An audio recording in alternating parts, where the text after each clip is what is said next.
You guys, I recorded this entire video the other day on my iPhone, but what I forgot was when a call comes into your iPhone, the recording stops and saves. Literally, I was only maybe a quarter of the way through this video when I had received a phone call. It stopped recording. I thought I was recording the rest of the video and it just didn't happen. But anyways, guys, welcome back to the channel. I'm Jack, the Yeti 3. We're back at you with another video. This one is gonna be a little bit short and we're gonna cover a topic which I had brought up a bit in the last video, my active recovery, which is all about zone training and then more specifically, a little bit extra on zone 2. So just a quick disclaimer on everything that I'm about to share with you. Guys, I am not a fitness professional by any means. I don't have a degree in any of this stuff. I'm just very, very passionate about fitness.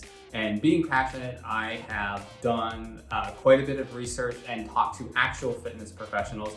And that information that I'm sharing with you in this video comes from them and those online articles. I also encourage you guys to do your own research. All right, now that that's aside, let's get into the video. So, big question, what is zone training?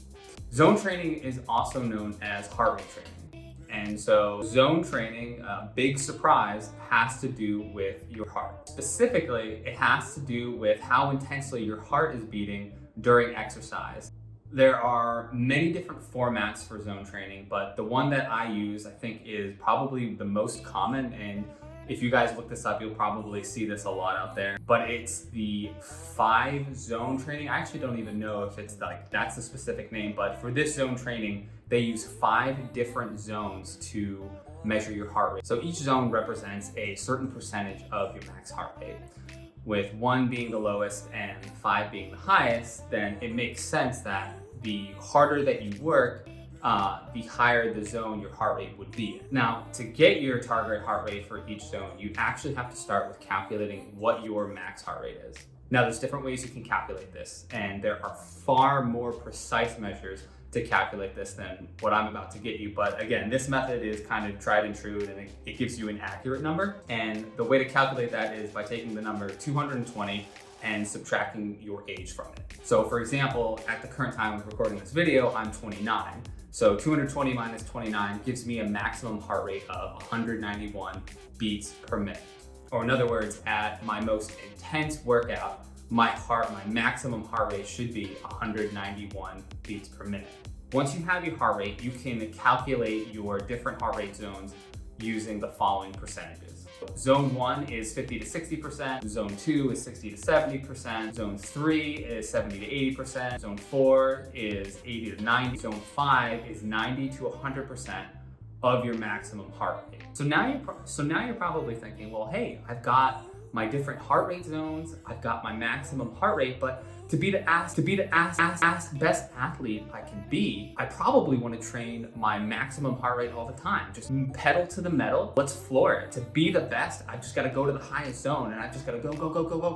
And I actually thought this at first when I started reading about heart rate zones. For some reason that made sense to me. However, let me tell you a story about past Jack. I wanted to compete in a triathlon sometime in the summer. And I decided this earlier this year before the pandemic hit. So sometime like January, February. So I just started looking online for online training plans because I had never done a triathlon before and I wanted to make sure I was ready. And I actually found this link for, prepare for your first try in 12 weeks. Clicked on that and I saw complete this run in Z2 for X amount of minutes, complete swim in Z4 for this, and so on and so forth. And I was like, what are these Z's that they're mentioning? I have no idea. And it ended up being zone training. Because this was get ready for your first try in 12 weeks plan, I immediately perceived that those zones that they were giving me for the training had to do with athletic ability. This training plan kind of gave you something at face value. It was like, hey, this is your first try.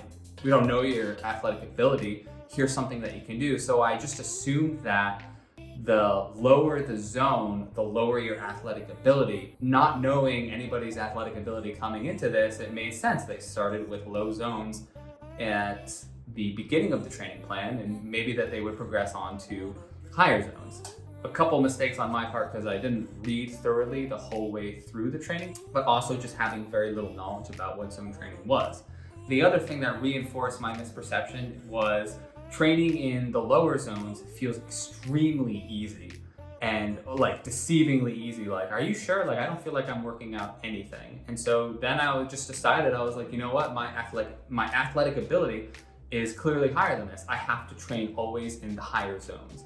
I have to just I just have to give it my all, max out my heart rate, and that's how I'm going to improve. That's how I'm going to get fast times. I'm literally like dying inside just thinking about this, but this is what I thought. Long story short, the big misperception, the thing that I had created in my mind was I equated an easy workout with me being an easy level athlete or an introductory athlete, or somehow it was just a very, very beginner's level of athleticism, and that was just wrong. And the magic sauce behind zone training is actually quite the contrary. And to explain this a little bit better, let's break down those different zones. Zone 1 is the lightest. This is the 50 to 60% of your maximum heart rate. This should feel really light, and in your head, actually, you should be thinking to yourself, wow, I could do this for hours. I could do this for all day. Zone 2 is also pretty light. This is your 60 to 70% of your maximum heart rate. For this one, you should be able to jog or bike ride, but still maintain a casual conversation without getting completely out of breath. Basically, it's an area where you're still kind of relaxed. You don't have to focus as much. You can multitask. Now, zone 3 requires a little bit more focus. For this one, your heart rate is at 70 to 80%. Zone 4 is tough. You're getting closer to that maximum. This is the 80 to 90% of your max heart rate. And this is where you start to remember that you hate moving so much so fast. Finally, zone 5, the 90 to 100% of your maximum heart rate. This is the gun it zone. This is all out sprint. You're literally maxing out here with absolutely red line. Maybe even after these descriptions, you're thinking to yourself, well, Jack, shouldn't I just train in zone 5 then?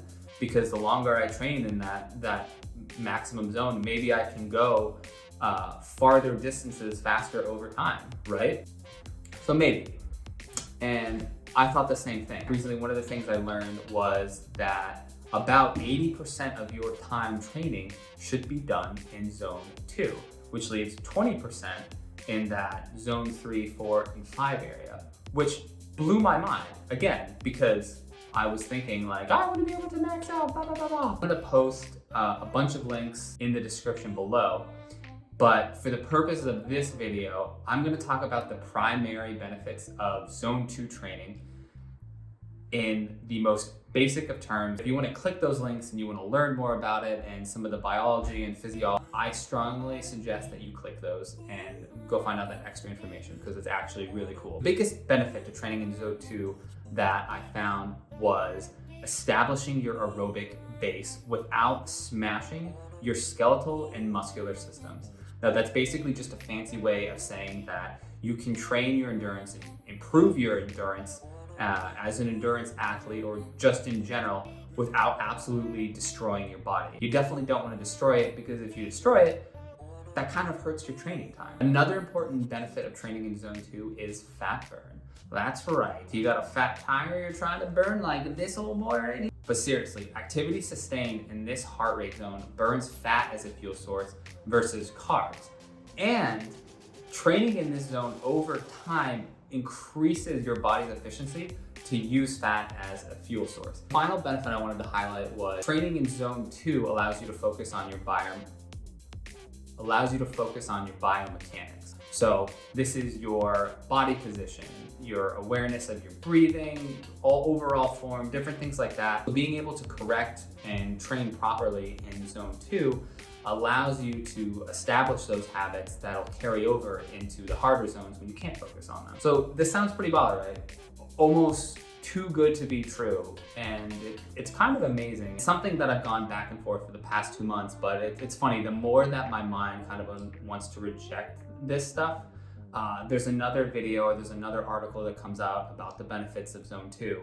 And there's even Olympic level athletes who partake in this type of training, and it's actually shocking. So it's kind of one of those things that, no, I need to stick my head in it, and like, I'm in it for the long haul, and I want to see. They say it takes about 8 to 11 weeks to notice any of the benefits. Yeah, so we'll definitely have to do a check-in then. I can say that I've been really enjoying the Zone 2 training on my active recovery weeks. Hey guys, I think that is it for today's video. I hope you enjoyed it. If you guys enjoyed the video, let me know in the comments below. Smack the thumbs up button. If you guys are new here, subscribe for more content. I've been trying to post every single Monday, every week. We've got a fun video coming out next week. I can't wait to share with you guys. If you guys didn't like the video, let me know in the comments below what you didn't like. And then also, guys, feel free to please comment below what your training plan looks like, if you've ever done heart rate training or zone training before, and if you're looking to incorporate it into your workouts.